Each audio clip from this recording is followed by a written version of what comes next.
Assalamualaikum warahmatullahi wabarakatuh. Perkenalkan, nama saya Niken Hasanin Putri dari program studi PJJ Sistem Informasi Universitas Cyber Asia. Jadi pada video kali ini saya ingin mempresentasikan tentang apa itu emotional intelligence berdasarkan kajian dari mata kuliah Estetika Humanisme. Oke. Sebelumnya saya ingin menanyakan pada kalian yang menonton video ini, apakah kalian pernah merasa bahwa kamu merasa punya segalanya, baik itu keterampilan intelektual yang baik itu IQ yang tinggi, pendidikan yang baik, dan keterampilan profesional, maupun karir yang cemerlang, tetap saja ada sesuatu yang kurang. Bahwa pada kenyataannya, tidak hanya soal keterampilan yang dibutuhkan seseorang untuk sukses dan bahagia. Inilah yang sering dilupakan orang, yaitu kecerdasan emosional. Pada bahasan kali ini, saya akan membahas bagaimana Daniel Goleman dalam bukunya Emotional Intelligence membuka mata kita tentang pentingnya kecerdasan emosional dalam seluruh aspek kehidupan kita. Kecerdasan intelektual telah lama menjadi tolak ukur keberhasilan ataupun kesuksesan seseorang. Cara untuk menilai siapa yang lebih unggul dalam kehidupan, bahkan ada satu hal yang sering diabaikan, bahwa sebenarnya ada perbedaan antara orang yang hanya sekedar pintar dan mereka yang sukses dalam hidup. Ya, itu adalah kecerdasan emosional. Berapa kali kita merasa terjebak dalam emosi diri sendiri dan lihat bagaimana pada saat situasi krisis, logika dan intelektual bukan menjadi penentu akhir, melainkan bagaimana kita mengelola perasaan kita. Kecerdasan emosional adalah kemampuan seseorang untuk mengenali, memahami, mengelola, dan mengarahkan emosi diri sendiri maupun orang lain secara efektif. Konsep ini sangat penting dalam kehidupan pribadi, sosial, maupun profesional karena membantu seseorang berinteraksi dengan lebih baik dan mengambil keputusan secara bijak. Lalu, apakah yang membentuk kecerdasan emosional? Bagaimana seseorang mengelola emosinya ini? Menurut Daniel Goleman, ada beberapa komponen. Yang pertama yaitu self-awareness. Self-awareness adalah kemampuan untuk mengenali dan memahami emosi diri sendiri, serta pengaruhnya terhadap pikiran dan perilaku. Mengapa hal ini penting? Karena kita terkadang terlalu sibuk, terlalu terburu-buru untuk memproses apa yang kita rasakan. Karena memang pada dasarnya itulah sifat manusia. Tanpa kesadaran ini, emosi hanya akan mengalir seperti arus yang tidak terkendali. Bayangkan aliran sungai yang mengalir deras tanpa ada batasan. Kita akan terseret arusnya tanpa ada kendali. Dengan kesadaran diri, kita bisa mulai memahami kapan kita marah, kapan kita cemas, kapan kita sedih, dan kapan kita bahagia. Dan yang paling penting kita ketahui yaitu apa penyebab perasaan tersebut muncul. Dengan kesadaran diri, kita bisa beristirahat sejenak untuk memahami kenapa aku merasakan ini, apakah perasaan ini valid, atau hanya reaksi sesaat dari situasi. Orang yang punya kesadaran diri akan mampu membuat keputusan yang lebih baik dan lebih bijak. Mereka akan lebih mampu memilih tindakan yang selaras dengan tujuan mereka, bukan sekedar dari reaksi emosional sesaat. Komponen yang kedua yaitu self-regulation atau pengelolaan diri. Self-regulation adalah kemampuan untuk mengelola emosi, menghindari reaksi impulsif, dan menyesuaikan diri dengan perubahan. Banyak dari kita merasakan bagaimana emosi mengambil alih logika. Bayangkan pada saat kita marah, apa yang kita lakukan? Apa yang kamu lakukan? Membiarkan amarah itu meledak atau mengambil waktu untuk menenangkan diri. Pengelolaan diri adalah kemampuan untuk menarik nafas dalam sejenak, untuk menunda reaksi yang akan kita sesali nantinya. Dan kemudian bertindak dengan kepala dingin. Ini bukan soal menekan emosi, melainkan mengelola secara bijaksana. Orang yang mampu mengelola emosi mereka cenderung lebih fleksibel terhadap perubahan dan lebih mampu beradaptasi dengan situasi yang tidak diinginkan. Pengelolaan diri adalah tentang kendali, bukan dikendalikan oleh emosi. Komponen yang ketiga yaitu self-motivation atau motivasi diri. Self-motivation adalah kemampuan untuk memotivasi diri sendiri dalam mencapai tujuan, tetap optimis, dan gigih meskipun menghadapi kegagalan. Dorongan batin internalnya membuat kita tetap berjalan meski keadaan situasi tidak sesuai dengan yang kita harapkan. Ini adalah apa yang membuat kita bangkit di pagi hari, meski tahu hari itu akan penuh dengan tantangan. Motivasi diri adalah hal yang membedakan untuk mereka yang tetap maju dengan mereka yang menyerah di tengah jalan. Keyakinan bahwa di balik kesulitan ada sesuatu hal yang sedang kita kejar. Ketika memahami emosi, kita akan mampu mengolah. Maka emosi juga akan bisa menjadi motivasi diri. Orang yang memiliki motivasi diri cenderung lebih gigih, kuat, dan tahan banting, serta tidak mudah menyerah menghadapi kegagalan dan rintangan, terlepas dari seberapa sulit jalan yang ditempuh.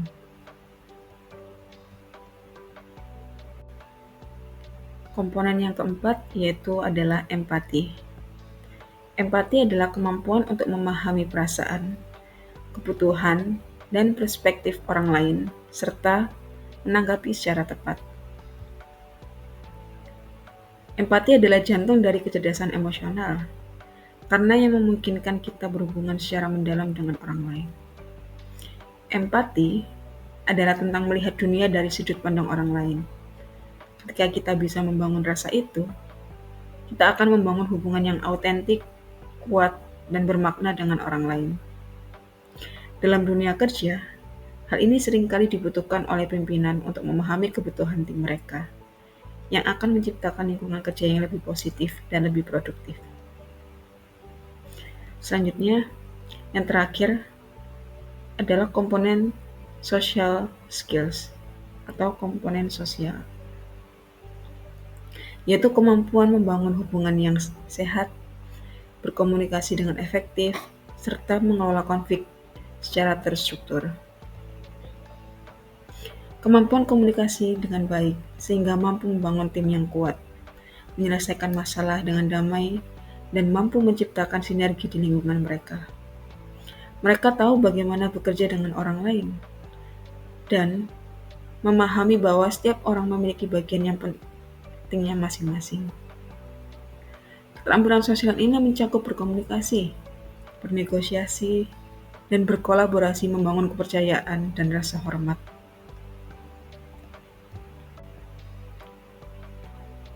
Kita akan membahas betapa pentingnya kecerdasan emosional di tempat kerja. Dunia kerja adalah tempat yang penuh tantangan.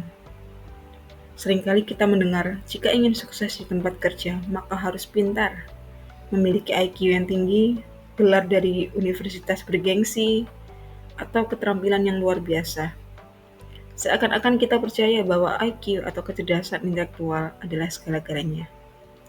Tapi, benarkah demikian? Pada saat itu, IQ sebagai standar emas dalam menilai seseorang di masa depan. Siapa yang akan sukses? Siapa yang akan menjadi pemimpin? Dan siapa yang akan mendominasi? Tapi ada hal signifikan yang sering diabaikan, yaitu kecerdasan emosional. Ada beberapa studi yang menunjukkan bahwa 99% orang yang berada di puncak kinerja tertinggi memiliki kecerdasan emosional yang tinggi. Kita beri contoh.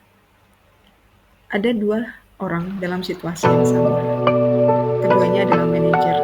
Yang satu memiliki IQ yang tinggi, mampu menganalisis data dengan cepat, berpikir logis, dan mampu menyelesaikan masalah teknis dengan efisien. Tapi dia punya keterbatasan dalam mengelola stres. tidak dapat mengatasi konflik dengan baik, dan sulit berempati dengan timnya. Manajer kedua mungkin tidak sebrilian dalam kemampuan teknis, tapi dia memiliki kemampuan luar biasa dalam memahami orang, mendengarkan dengan seksama, maupun merespon semua tekanan dengan tenang dan selalu mencari solusi untuk membangun timnya. Siapa yang menurutmu akan sukses dalam jangka panjang? Siapa yang akan dapat kepercayaan? Siapa yang akan menjadi pemimpin yang diinginkan? Jawabannya jelas. Mungkin akan ada pertanyaan, apakah IQ masih penting? Tentu saja. IQ adalah apa yang membawamu ke pintu masuk. Tapi kecerdasan emosional lah yang akan menentukan bagaimana kamu akan berkeliling di dalamnya. IQ adalah fondasi. Itu adalah basis pengetahuan dan kemampuan kognitif. Tapi bagaimana kamu mengaplikasikannya, itu semua berasal dari kecerdasan emosional. Mari bayangkan situasi lain.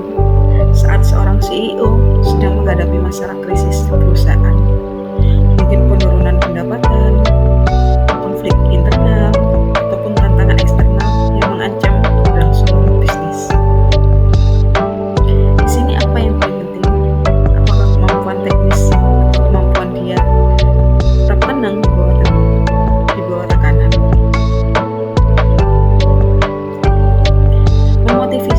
Memotivasi timnya dan mengambil keputusan dengan kepala dingin.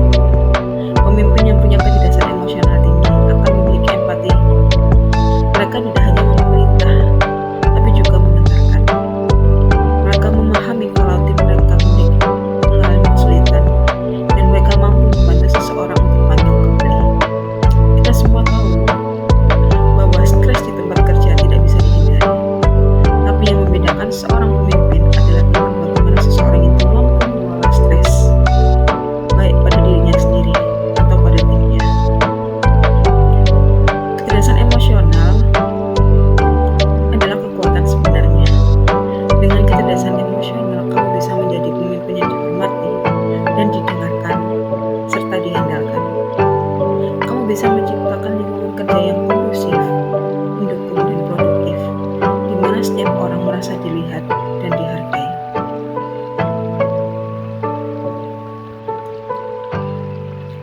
Lalu bagaimana pentingnya emotional intelligence dalam kehidupan sehari-hari? Pernahkah merasa di tengah perdebatan dengan teman, keluarga, atau dengan pasangan, emosi tiba-tiba memuncak, dan pada saat itu kita sering bereaksi dengan cara yang jujur saja kita sesali kemudian? Di saat itu kita sering berpikir, andai saja aku bisa mengelola emosiku dengan baik. Inilah realitas yang sering dihadapi sehari-hari. Kecerdasan emosional juga memainkan peran penting dalam kehidupan sehari-hari atau kehidupan pribadi kita. Bahkan dalam cara kita merespon tantangan-tantangan kecil dalam hidup pun. Kita hidup di dunia yang serba cepat. Tantangan, tekanan, harapan datang silih berganti. Kita sering lupa betapa pentingnya menjaga emosi agar tetap seimbang. Kita membiarkan emosi kita mengambil alih pikiran. Dan di saat itu terjadi, kita membuat kesalahan yang akan kita sesali nantinya. Mungkin argumen dengan pasangan, perselisihan dengan sahabat, atau momen di mana kita merasa tersinggung dengan perkataan yang dikatakan orang. Bagaimana kita bereaksi terhadap situasi tersebut? Apa kita harus meledak dalam amarah? Apa kita berkata-kata yang kemudian akan kita sesali nantinya?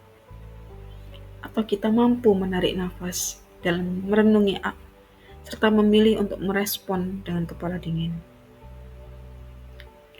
Disinilah kecerdasan emosional berperan. Kecerdasan emosional adalah mengenali dan mengelola emosi, bukan menekan emosi, bahwa kita tidak merasa apa-apa. Melainkan ini adalah tentang mengenali emosi kita, mengidentifikasi apa yang kita rasakan, dan memutuskan dengan sadar bagaimana kita merespons. Jika kita merespons ini, kita akan menemukan bahwa konflik bisa diatasi dengan jauh lebih baik. Studi juga mengatakan bahwa orang yang memiliki kecerdasan emosional memiliki kehidupan yang lebih baik, harmonis, dan lebih stabil. Ketika kita berdebat dengan orang lain, kita terkadang lupa untuk mendengarkan, terlalu sibuk merancang balasan yang sempurna, atau menyiapkan argumen yang kuat. Tapi kita lupa di balik kata-kata, ada emosi yang terucapkan. Orang dengan kecerdasan emosional akan memiliki kemampuan untuk mendengarkan. Bukan apa saja yang dikatakan, tapi juga apa saja yang dirasakannya. Mereka juga memahami di balik emosi seseorang ada perasaan takut, terluka, ataupun kecewa. Dan ketika kita memahami itu, kita akan merespons dengan penuh empati dan pengertian. Ketika kita memilih untuk memahami, kita memperdalam hubungan itu. Kita menciptakan ruang-ruang untuk komunikasi yang terbuka dan jujur. Inilah yang memungkinkan kita memiliki kepuasan lebih dalam hubungan kita. Tidak ada yang lebih berharga dari hidup, selain hubungan yang sehat dan mendalam. Dan kecerdasan emosional lah kunci untuk mencapai itu semua. Kecerdasan emosional membantu kita membangun kehidupan yang lebih damai, berarti, dan lebih memuaskan, baik dalam dunia kerja maupun kehidupan sehari-hari kita. Kecerdasan emosional bukan hanya penting dalam kesuksesan profesional dan kehidupan sosial kita, tapi juga untuk kesejahteraan mental kita. Banyak orang dengan kecerdasan emosional rendah lebih rentan dengan masalah kecemasan dan depresi. Mereka sering terjebak dengan emosi mereka sendiri dan kesulitan merasa stres. Bagaimana kita meningkatkan kecerdasan emosional kita? Yaitu dengan latihan emosi diri dan mindfulness untuk lebih mengenali emosi kita. Belajar untuk menunda respons impulsif dan mengambil waktu untuk merenung sebelum bertindak. Memperhatikan emosi orang lain dan belajar menempatkan diri di posisi mereka. Membangun komunikasi yang sehat, mendengarkan lebih baik, dan mengelola konflik dengan cara yang lebih konstruktif. Daniel Goleman dalam bukunya Kecerdasan Emosional mengajarkan kita bahwa kecerdasan emosional bukan yang tumbuh dan lahir begitu saja, melainkan sesuatu yang bisa dikembangkan seiring waktu. Di dunia yang cepat ini, kecerdasan emosional adalah keterampilan yang penting untuk membawa kita menuju kesuksesan dan kebahagiaan. Terima kasih, sekian presentasi tentang saya mengenai emotional intelligence, dan sedikit kutipan yang saya dapat dari pembelajaran kali ini yaitu bahwa kebahagiaan tidak ditemukan di luar, melainkan dalam cara kita menghadapi dunia di dalam diri kita. Bukankah ada pelangi setelah hujan nantinya? Hidup itu bukan tentang bagaimana kita menghindari badai, tetapi tentang bagaimana kita bisa menari bersama di atasnya. Sekian presentasi dari saya. Mohon maaf apabila ada salah kata. Wassalamualaikum warahmatullahi wabarakatuh.